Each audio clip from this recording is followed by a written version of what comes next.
সংসদ হবে ইসলামের সংসদ। 24-এর গণ অভ্যুত্থানের পরে বাংলাদেশে ইসলামের যে জয়যাত্রা শুরু হয়েছে, আমাদের আমিরে জামাত বাংলাদেশকে একটি মানবিক রাষ্ট্র গঠন করার জন্য, সমৃদ্ধি এবং সম্প্রীতির বাংলাদেশ গঠনের জন্য যে আহ্বান করেছেন, সেই আহ্বানে সাড়া দিয়ে নাঙ্গলকোটের আজকের এই গণমানুষের উপস্থিতি এটাই প্রমাণ করে আগামী দিন নাঙ্গলকোটে আমাদের প্রার্থী আমাদের দাঁড়িপাল্লায় বিজয় লাভ করবে ইনশাআল্লাহ।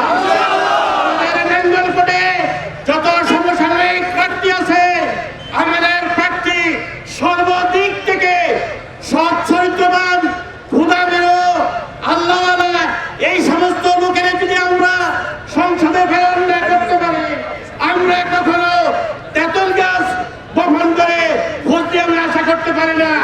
আগামী দিন বাংলাদেশ হবে ইসলামের বাংলাদেশ, আগামী দিন বাংলাদেশ সংসদ হবে ইসলামের সংসদ। নাঙ্গলকোট থেকে এই জয়যাত্রা সূচিত হবে ইনশাআল্লাহ।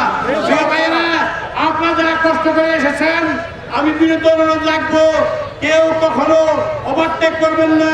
আল্লাহ যেন আমাদেরকে শান্তি শৃঙ্খল ভাবে আমাদের আজকে সভা শেষ করতে পারি, সেই তৌফিক দেন।